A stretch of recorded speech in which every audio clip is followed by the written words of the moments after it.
as a leader, when we see attention shifts from what we want, we're going to act out. And it's going to be highly emotional. This is the person who shows up with erratic emotions. It's the moody boss. We don't know what we're going to encounter when we enter the office.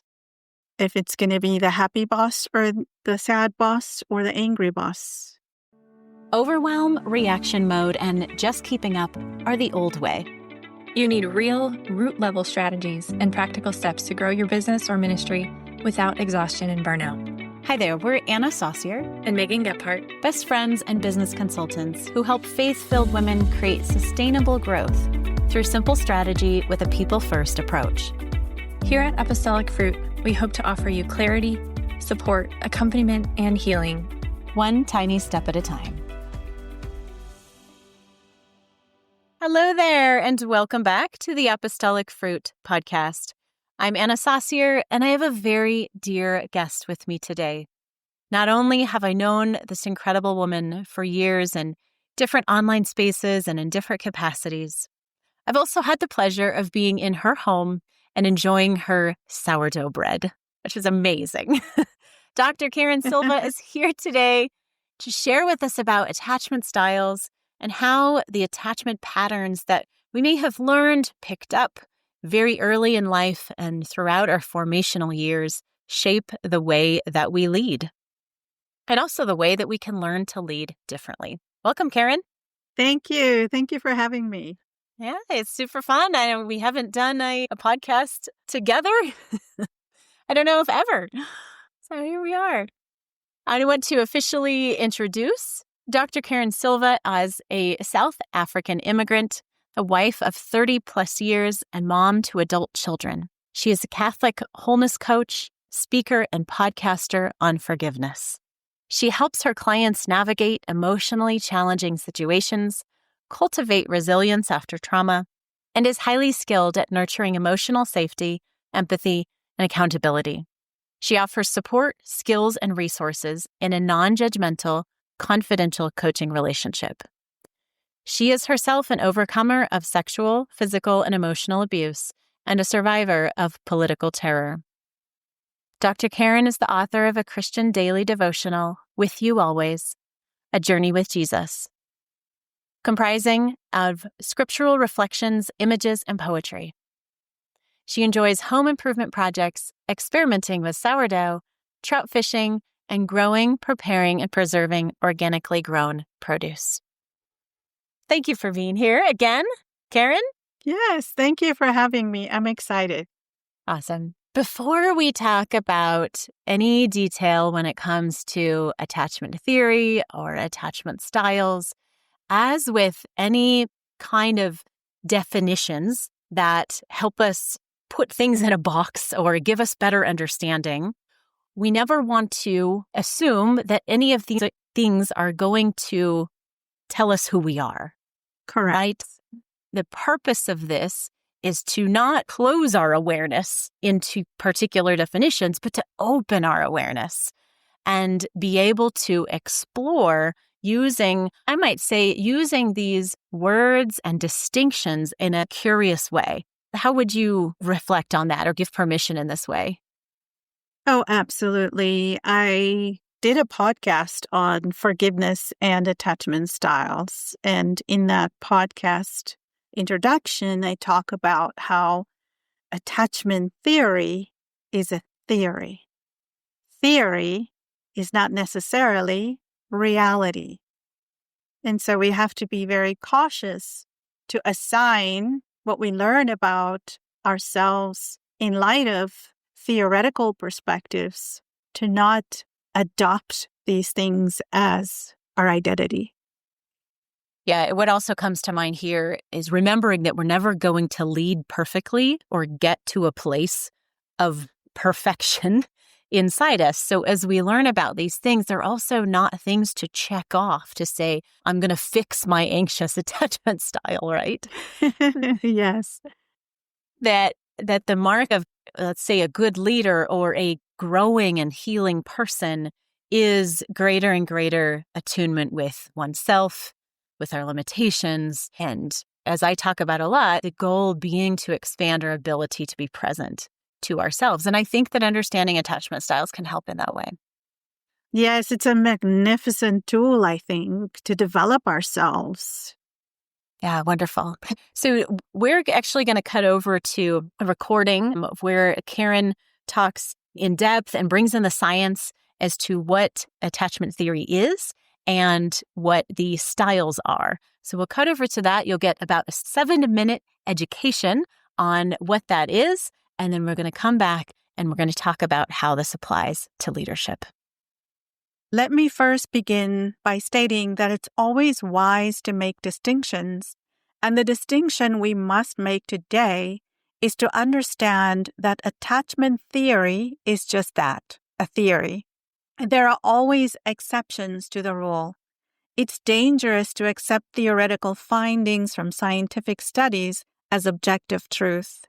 However, that said, the evidence for how children attach to their mothers in the studies conducted by John Bowlby, Mary Ainsworth, and others is widely accepted as a feasible way to interpret how individuals will function later in life.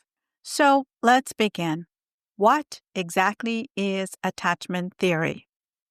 British psychologist John Bowlby was the first to observe how attracted, aware, and sensitive infants were to the facial expressions, tone of voice, and body language of their primary caregivers.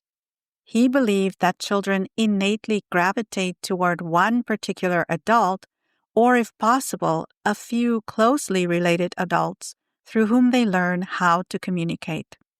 This is what constitutes the primary attachment bond, and the adult in that bond is referred to as the attachment figure. So what is the scientific basis for attachment theory? In collaboration with Bowlby, American child psychologist Mary Ainsworth developed the concept of the attachment bond into what we know today as attachment theory. Ainsworth, in her experiment dubbed The Strange Situation, hypothesized that children need to develop a secure dependence on their attachment figures before venturing into strange territory.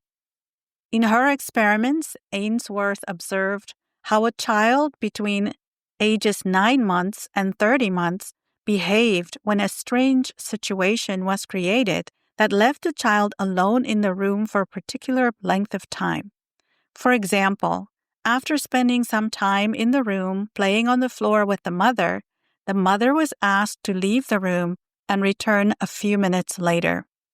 The child's reaction to the mother leaving and returning was carefully observed. All the subject's behavior was recorded on video and coded by trained observers.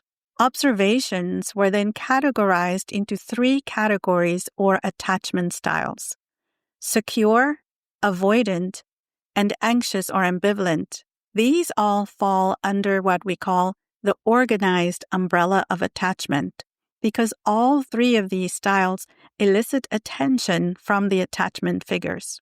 University of California, Berkeley psychologist Mary Main and her husband and colleague Eric Hess, in a longitudinal study of infants and their parents, identified a 4th attachment style, the disorganized attachment. In their study, this attachment style was prevalent in children whose attachment figures were mentally, emotionally, and/or physically unsafe. Children who have the disorganized attachment style are constantly trying to assess whether it's safe to attach to their caregiver. Primarily, attachment styles are a coping mechanism to get our needs met. The need for attachment persists throughout our lifetimes. So how do attachment styles work, and what does it have to do with forgiveness? Securely attached children know themselves. They know and ask for what they want and need. They are able to self-soothe in emotionally challenging situations, have mastery over self-regulation, and they know their limits. In other words, they are aware and exercise an internal locus of control. Secure children know that their parents are still there when they need them, but they can leave them and come back. Attachment styles follow us into adulthood. Those who are secure in their attachment as toddlers will turn into self-confident, well-rounded, agentive adults. In this strange situation experiment, infants who were avoidant appeared to be completely detached from their mothers and did not cry when the mother left the room, but their increased heart rate signaled that they were in emotional distress. Mothers of children with this attachment style are inclined not to show much physical affection toward their children. As adults, these children are apt to avoid feeling their own feelings, be unaware of other people's feelings. They also avoid conflict or anything that makes them feel uncomfortable. Children who exhibited the anxious attachment style tended to draw attention to themselves by throwing tantrums or clinging to their mothers. These children felt little comfort from having the mother in the room once she returned and held on to their emotions of anger. Anxious toddlers grow into anxious adults. Those of us who grew up in households where there was not emotional or even physical safety may be unable to develop a consistent pattern of attachment, and thus we find ourselves feeling secure in some situations and avoidant or anxious in others. Therefore, we have a disorganized attachment style. Of course, with any scientific study, there's going to be limitations. So we have to look at attachment theory from this perspective as well. The problem with Ainsworth's experiments is that they took place in a lab and neglected to consider cultural differences in parenting and even the constitution of families. Also, children were not observed in a non-stressful environment or interacting with adults other than their mothers. Another limitation of the strange situation experiment was that it only focused on early childhood versus following the same subjects into different phases of life. Nevertheless, attachment theory has gained standing in the world of psychology, and more research is being conducted as we speak. So, Carron, that was fantastic. Thank you so much for sharing that recording with us about attachment theory and the different attachment styles. I really wanted to bring you in to share, and because you have this knowledge about attachment theory, and also because I know that you have a very broad leadership experience in many different areas. You've taught, you've been in educational administration, you've been a parent, you've been a coach, you were a speaker, and a thought leader. So I'd love for you to begin sharing your own experience in terms of these different attachment styles and what you've noticed about yourself in these different areas. Yeah, so I learned about attachment styles by reading the book Attachments about 6 years ago. And that's when I started thinking about my own experience with attachment theory, or I identified myself as someone who has a very disorganized attachment style. And I am a trauma recovery coach, and so I was looking at attachment merely through the lens of trauma. And so having identified myself in that way, I was really starting to look at, okay, when do I show up as someone who is secure in myself, who gets things done, who people respect, who people follow, who's very clear. I have clarity on my goals and my vision and the steps that I need to take in order to get to that vision, to make that vision a reality. I learned about myself that I have these cycles where I can perform extremely well under duress. And then there are times when I just want to curl up in a ball and avoid everybody and not make any contact with anyone. And I want to avoid conflict when conflict arises. And so I recognize that attachment styles really can be used to have that self-knowledge and to recognize when you're going through these cycles, that it's not something wrong with you. Yeah, very much so. And that has been the most beneficial piece is just the awareness for me as well. Not something that I even necessarily need to fix. I haven't even got to that place with any of this recognition of attachment styles.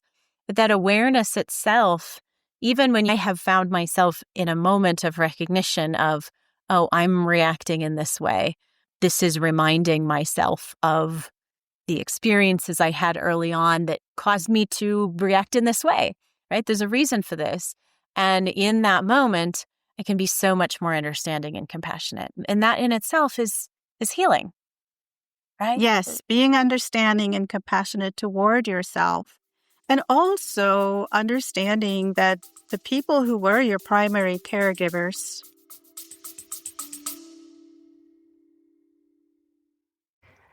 We are doing an in-person retreat in Antigua, Guatemala, where Anna lives. It's called Rest Boldly, and it'll be a 3-night all-inclusive integrative business and leadership retreat, where it's a combination of visioning, of strategy, deep work, prayer, reflection, restoration. September 18th through the 21st, and it'll be intimate, only 5 to 6 women total. This has been a dream of ours for a long time to host a retreat together, and it is so gorgeous and restorative where Anna lives. We've been just so strongly desiring to do this, and it's finally now coming to fruition, and we're so, so excited to serve you through it. Currently, we have 4 spots left, so check it out. If this even sounds at all interesting to you and like it might serve you, go check it out at apostolicfruit.com/retreat. And your next step, if you do want to explore if this is the right fit for you, is to schedule a connection call with Anna. And she'll talk it through with you and make sure that you feel really comfortable and know exactly what to expect and get any of your questions answered on logistics, and that you just feel really, really at peace that this is exactly what the Lord is inviting you into, to go deeper with Him and prepare for exactly what He wants you to receive in this next season. We hope you loved today's episode. If so, would you take a moment to share it with a friend? If you haven't already, come connect with us human to human at apostolicfruit.com/connect. When you're ready, we'd love to support you more deeply. May the Lord bless you and keep you, make His face shine upon you and be gracious to you, and turn His face toward you and give you peace.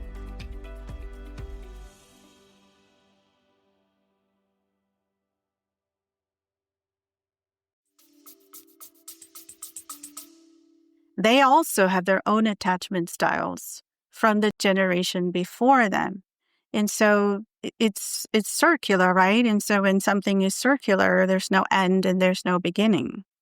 And so we just have to understand that we're functioning within this circle. And when we use that circle as a standard of perfection, that's when we get stuck. That's when the judgments begin. That's when we start going down the comparison and competition path.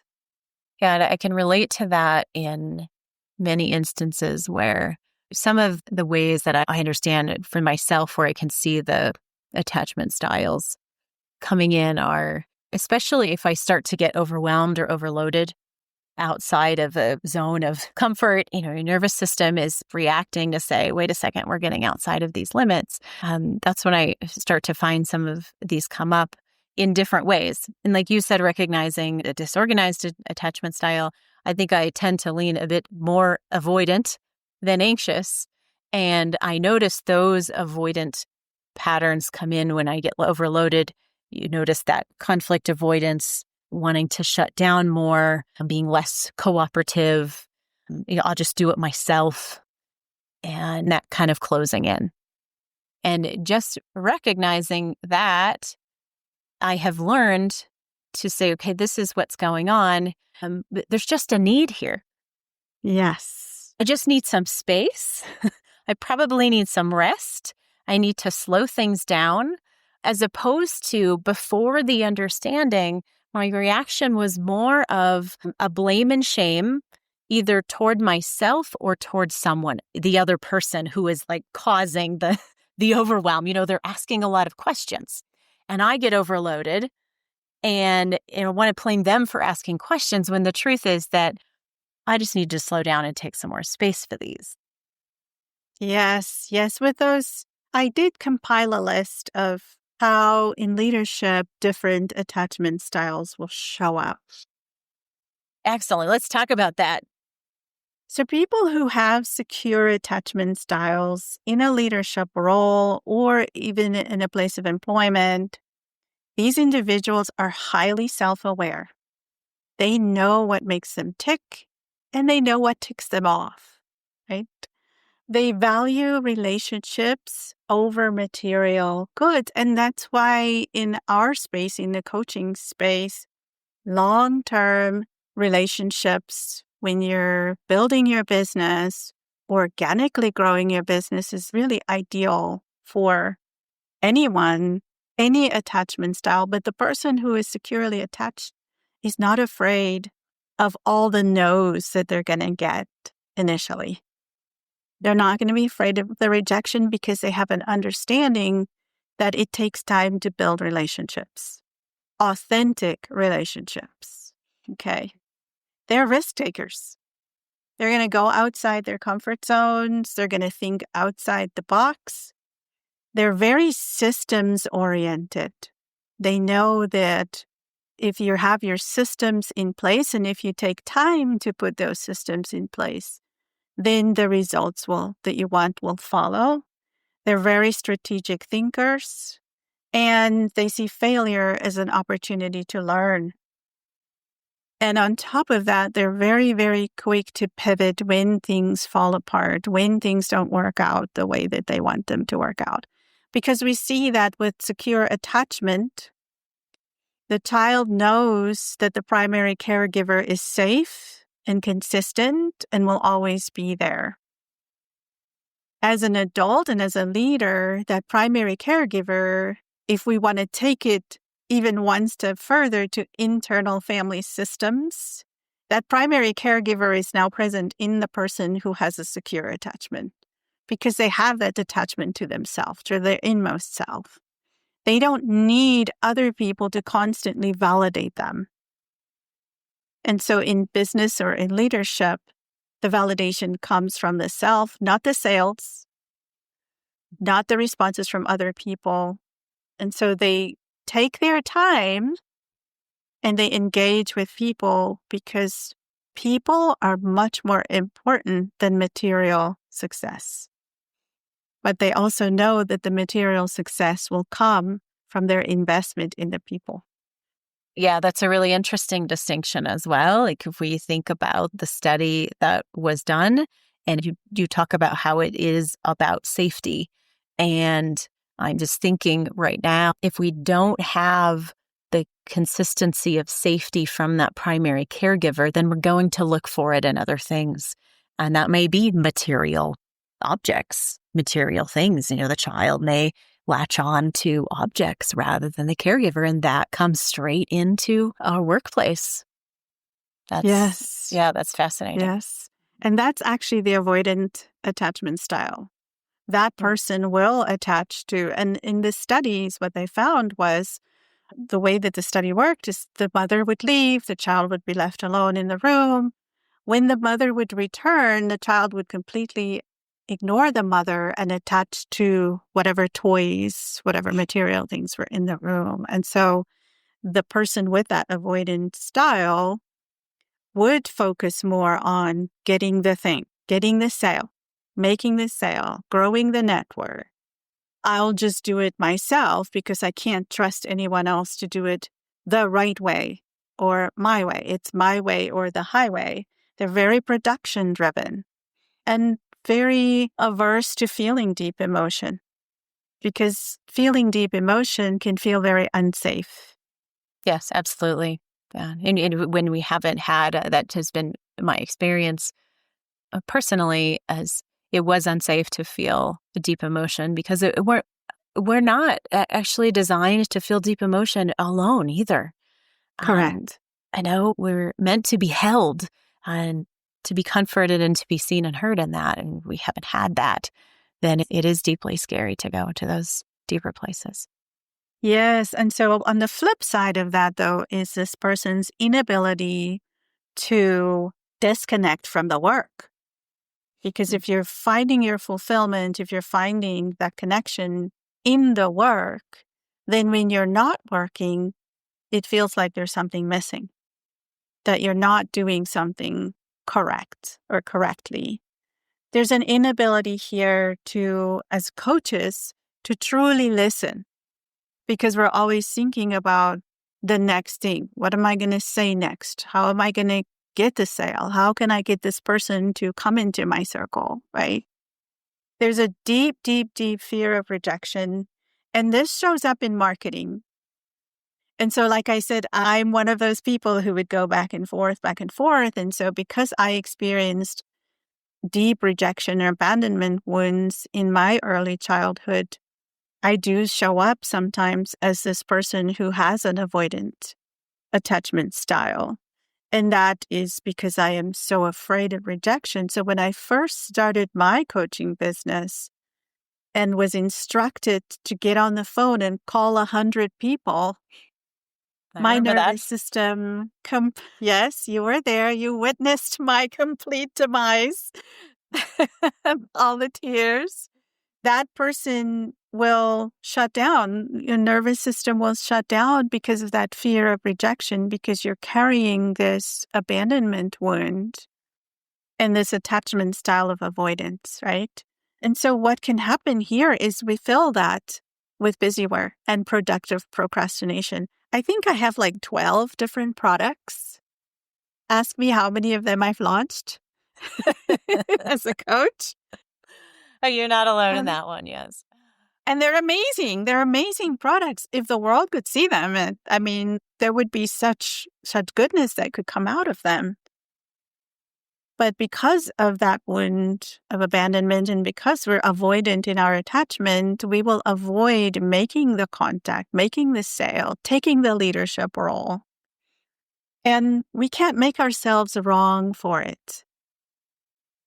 It's in our brains, right? We cannot make ourselves wrong. We can start observing it and seeing, oh, you've taught me this, Anna. Let's get curious about this.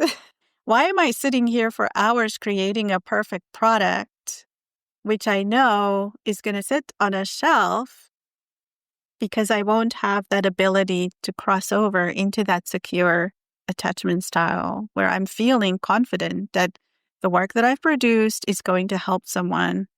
I'm going to focus on the other versus focusing on this interior part of me that needs, sometimes that's what it takes is focusing on how is this product going to help this other person? And sometimes that's what we need to do, right? And that's what happened for me. Instead of focusing on the fear of rejection, I started focusing on how is my experience, my skill, my training, how is this going to help someone else? So shifting that focus to the other is a way to, I don't want to use the word mitigate because that's almost like fixing, right? We're not trying to fix, we're trying to shift. Yeah, there's very much a both and because we don't shift before the curiosity, like you said. Correct. We kind of be aware of what's happening and have the curiosity of understanding, oh, this is where this came from, what's going on in my body right now, holding that compassionate space, and then being the leader, the internal leader who shifts the focus then in a compassionate way. Yes, yes. Otherwise, what happens is we start to blame and shame and say, well, they told me to do it this way, and I did it, and I didn't get the results, so they must be wrong. There must be something wrong with the way that they told me to do it. Or even worse, I start to internalize it and say there's something horribly wrong with me because other people are having success. Why can't I? Right?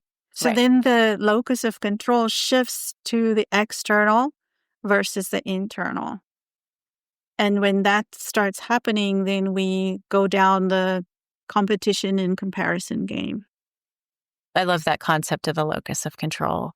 And recognize where is it have I given my control to all of these external things, and so of course I feel disempowered and out of control in all these things, rather than when we can make distinctions and define and become aware of this is what's going on within me, this is how I'm reacting, this is where this comes from, and my feelings and thoughts, then we can move that back in. So it's much more empowering. Yes. And then the third one is the anxious or ambivalent attachment style. And I don't know if you've ever had employment or been in a situation where you're afraid to make your boss mad. Oh, yes. I worked with commercial real estate finance brokers in LA. It was a very intense environment. And yeah, I can relate to that. Yes. Because there's such high emotion, right, in the anxious attachment style, because this person, for them, they are unable to regulate their emotion. And what Bowlesby and what Ainsworth found in their experiment was with this child, when the mother would leave and would come back, the child would throw massive temper tantrums. We're going to get attention, right? Whether in a positive way or a negative way. And so as a leader, when we see attention shifts from what we want, we're going to act out. And it's going to be highly emotional. This is the person who shows up with erratic emotions. It's the moody boss. We don't know what we're going to encounter when we enter the office. If it's going to be the happy boss or the sad boss or the angry boss, right? Carron, would that apply to decisions as well? Like their decisions are very erratic, and we're gonna do this now, and and the next day it's completely different.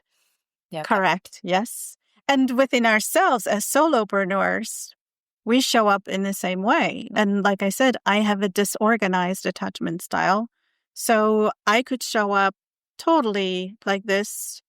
Well, I had this call. She said she was going to come on, she canceled at the last minute, and now I'm angry. And well, I'm just not going to do this today then. I'm going to go do something else. Fine. Right? It's just like, I'm done. Yep, exactly. I experience that probably once a week. Yes. It's just true, too, that it's a lot to hold. And there are so many moving parts. So yes. I think in that sense, too, especially with entrepreneurship, solopreneurship, it's not just that, okay, I have this anxious attachment style. We have to recognize how there may be too many things that are triggering that as well. Yes. And this person makes it all about them. It's all about them. Every conversation will turn towards that, their accomplishments, their achievements. It's never going to be about their failures, because what they're seeking is earning that respect, earning love, earning acceptance. But from a trauma perspective, it can also be a tool for manipulation. These are the leaders who will hire people that they can manipulate. And I was in a situation like that. Very much so. They have an inability to really, truly listen. And oftentimes they need other people to soothe them, to placate them. And they micromanage. Okay, you have to do things this way because I know that this is how it's going to work. And so it doesn't allow for coworkers or employees to have agency. And so you lose out on all the creativity that they bring. You lose out on all the problem solving that they may bring. And they can't see your vision because oftentimes you have a hard time explaining what that vision is, right? So blame and shame. This is definitely the attachment style where blame and shame takes center stage a lot. And it sounds really, really, really negative. But again, those negative emotions tend to repel people. And so it's good to have that awareness of, wow, what style am I in right now? If you are like me and you have a disorganized attachment style, is to recognize, whoa, I'm going down this path of blame and shame right now. What do I need to do to take full ownership here? And that's an ouchie, right? That's a big ouchie because you don't want to do that. It's easier to blame someone else. Yeah. Yeah. And it's very vulnerable. And it also, it creates space for recognizing where some of these behaviors are in conflict with what we deeply desire. Like I think about this anxious leader that you were just describing and the micromanaging, where they at the same time might tell you, I wish I had help. I feel like I'm doing everything myself, and I wish I had support. But these things are in conflict. And if that leader can have the awareness of, do you see how deeply these two things are in conflict? And let's bring more and more understanding and space and witnessing to that. To start to, I say to my clients sometimes, like, let's pour acid on this, because it can be this really tight, hard rock that's going on inside us. Like, let's watch this break up a little bit and ask different questions and see it dissolve, and then see what happens from that. Yes, and I can attest to that because you've done it with me. So, yeah. Because otherwise we can just buckle down harder. Like, I have to fix this. But then you're trying to resolve it from the same behaviors and the same energy that you don't like. Right? But if we can open space and, well, what's happening in the patterns, and also what do you want? What are your deepest desires? And what is the vision? And what's the mission? How do you want to treat and interact with your team members? Right? So let's bring all of this out into the open and then get whatever kind of support you need from that. And I'd love to hear more about, and you had some things on, like, what can we do? What are the pieces that can help to heal? I think just to be honest with ourselves, to have those meta conversations with ourselves, observing ourselves, not from a place of judgment, but really, like you said, from a place of curiosity, trying to understand, and also to recognize that everything is an experiment. Amen. That is what came up for me as I was preparing for this interview, was that everything really is an experiment. When you look at a person who's securely attached, Bowlby called it exploration. The child who was securely attached to the mother because that child knew that the mother was going to be consistently there with love and acceptance and support, that child was willing to go out and explore their world. And if you think about, let's illustrate it in this way. Let's think about the mother standing in the middle of a circle, and then think about concentric circles going out from there. And so the child is next to the mother. It knows the mother is there. The mother says, I'm going to be here. If you want to go and look over there, you can, but I'm just going to be right here. And so the child goes to the first circle, spends a little bit of time there, and comes back, and mom's there. And then he goes or she goes, okay, mom's here. I'm going to go test the second circle. And so they just keep doing that and keep going out and coming back, out and back, until their circles keep expanding, expanding, and expanding. And those are all explorations. So what is that child discovering in the meantime? Oh, as a leader, I just made a phone call. It was a cold call. I thought I was going to die. I didn't die. It was okay. It was actually a really good call. Or that was a horrible call. My heart is still beating. I'm still breathing. I'm still safe. I'm safe in my body. I'm safe in my space. Nothing bad is happening here. I'm going to gather myself. And tomorrow, I'll try another call. And so we just do these experiments and we just explore and explore and explore. And if cold calling isn't my thing, say, oh, cold calling is not my thing. I need to pivot here. What is it that I need to do in order to achieve the result that I want that's not going to put me in this place of anxious attachment or avoidant attachment? Right? It's going to move me, it's going to shift me toward becoming more secure in myself. And so how do I need to pivot within those circles? Right? How do I position myself so that I do grow more confident? I wanted to just come back to this article that I found that I thought was really, really awesome. It's an article entitled Influence of Attachment Style on Major Psychological Capacities to Lead. And they talk about the antecedents to leadership. What are the things that come before leadership? He said, number 1, self-confidence. Number 2, trait anxiety. And trait anxiety is a tendency to find expression in a wide variety of situations. So if you have high trait anxiety, you're not going to perform very well under stressful circumstances. If you have low trait anxiety, your chances for being successful in very difficult or circumstances that put you in duress, your performance is going to be so much better. The third one was general self-efficacy. I love Bandura. He did a lot of studies on efficacy and agency. And it's that belief in our ability that we can take the necessary actions to achieve our goals. Another one is future orientation. Leaders can formulate a vision and then they can sweep others along, and their optimism is what brings people on board. And then number 5 is taking initiative and having that internal locus of control, right? Not waiting for other people and watching other people to see what they're doing. I know that as coaches at the beginning, when we are just starting out, we jump on every bandwagon because everyone is saying, this worked for me, so it should work for you.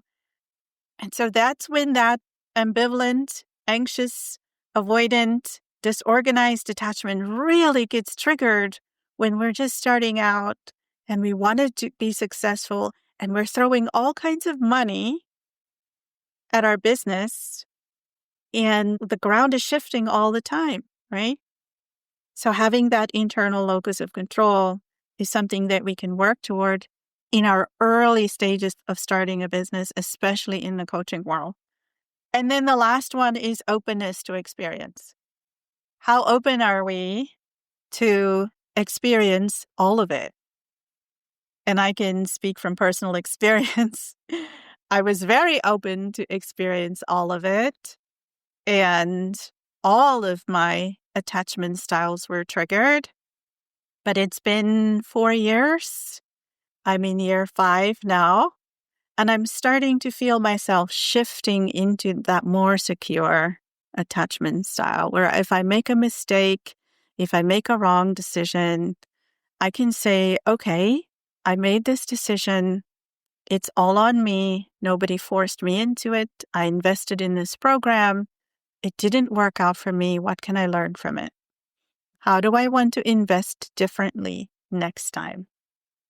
So yeah, that's kind of where we stand. I love that we can look at our attachment styles, but they don't have to determine our results. They don't have to determine where we end up. They can just be information that we use to our benefit and to the benefit of our clients. Right. Absolutely. Finding it just by the act of doing this and exploring and understanding more of why we behave the way that we behave is, to me, one of the hallmarks of a good leader, because in all of the 6 antecedents that you just shared with us, they're not about knowing all the time what to do, like having the answers. They're really about our ability to expand our capacity for uncertainty, for the unknown, because to me, a good leader is having the capacity to see and meet legitimate needs of others. And we never know what those are until we listen, until we're able to be present to them. But we can't listen and be able to be present to someone else unless we know how to do that for ourselves first. So yeah, just going through this process of learning more, having that greater understanding and information internally first, whatever outcomes you get from that, like being aware of, oh, I tend to be more anxious in these situations. Just the process itself is valuable. Yeah, and I think context is really important as well. Where do we find ourselves in a context where that secure attachment really comes into play? And when I prepared for this interview, I was like, okay, when do I feel most secure? I feel most secure when I am in the realm of trauma. Like I know it, I can see it, I can identify it in other people. I know that my story can help these people. And so I show up as this confident, secure person who can actually take actionable steps to help other people. And the secure attachment didn't come from the trauma, right? The trauma actually caused the other two. Now, how did the secure attachment develop? It was the power of the trauma. It starts to spin your mind, doesn't it? Go ahead. The example that I want to give here from my own personal experience is when I was going through my principal licensure program, and the last assignment that they give you is to create the first 100 days as a principal. Well, I knew I didn't want to become a principal at the end of that program. And I went to my professors and I said, look, I know that I'm not going to become a principal, but I really would like to start this after school program in the local homeless shelter. So how did I navigate that? Because it was not the norm. I'm in a principal licensure program. It has nothing to do with the homeless. It has nothing to do with running an after-school program, right? So being secure within myself and knowing that the educational outcomes that this program will have for children in the public school is going to far outweigh me doing an assignment for 100 points to finish a degree. Right. Let's bring it out into the world. Actually do it. Exactly. So I understand the trauma that's happening there with these children and what it's going to take for them to feel secure in themselves to be successful in school. Yeah. I love that awareness of just the recognition that maybe what I'm feeling is not a problem. Maybe it is information that's telling me to go somewhere else, right? Something is pulling me in a different place. So lots of both and is juxtaposition in these conversations. Exactly. Right? Exactly. So how can you take that attachment style and make it a reality for someone else, right? By the way, it's up and running. It's been up and running since 2022. That's so It's been awesome. incorporated into that shelter and it's in place. And then having the vision and then bringing people alongside and having those conversations with people who you know can say no. And I went to the highest level and asked them if I could do it. And they said no. Within the district, administration within the school district said no. The funniest thing was that guy said, that sounds like a PhD dissertation to me. Well, guess what? I got my PhD and my dissertation was very similar to that. And so yes, when we look at these things as information and we get curious around what can we do with this information, then wonderful things can happen. The other thing that I wanted to mention here, and we can close with this brief conversation maybe, is how essential it is to have other people, to have community as you increase an awareness maybe of these are my attachment style or this is what's coming out in my behavior, to have a place to go, a person or a community that you can rely on to be that place of safety as you bring awareness to and shift some of these things, allow for healing in some of these spaces. Because if we've had a disorganized or these ways of a disconnected attachment, the anxious or avoidant, that's because of a lack of healthy support in a way. And therefore, it would seem to me that is going to be one of the things that we need most in order to safely shift any of this. Would you agree with that? 100%. 100%.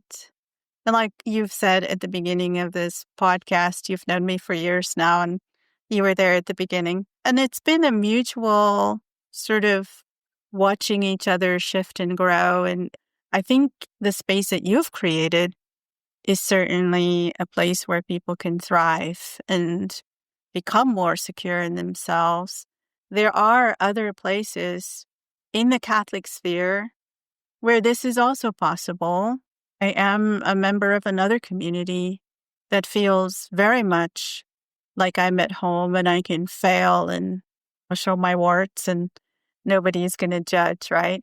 But what came to mind as you were speaking is actually Bishop Barron's latest Sunday sermon, because he talked about spending time in prayer, and that once you start taking those steps, the people will follow. That support will be there. And I think he mentioned Mother Teresa, and getting the call, and then her students followed her. They came and joined her. For myself, once I decided that I would start that after-school program, I literally asked for volunteers on my community next door site. And I built my team from there, and we were all volunteers. And so in creating the safety for people to come alongside you and to take their own risks with their own attachment styles and understanding how they attach and how we show up for them as well. Yeah. Yeah. And Huge. That's leadership. We need community. We need community. We cannot do this on our own. No, and you don't have to be perfect. You don't have to have it all figured out in order to invite that community in, because there is such value in helping each other in it. You're not there as a leader to teach. You're there to walk with people. Yes. Yes, absolutely. Carron, thank you so much for this fabulous conversation, for sharing your knowledge. And I love how you go out and you find the research articles and the support for what you've shared with us. And we'll share those links in the show notes as well. Thank you for being here and sharing your own experience and your wisdom. Thank you so much for having me. We hope you loved today's episode. If so, would you take a moment to share it with a friend? If you haven't already, come connect with us human to human at apostolicfruit.com/connect. When you're ready, we'd love to support you more deeply. May the Lord bless you and keep you, make his face shine upon you and be gracious to you, and turn his face toward you and give you peace.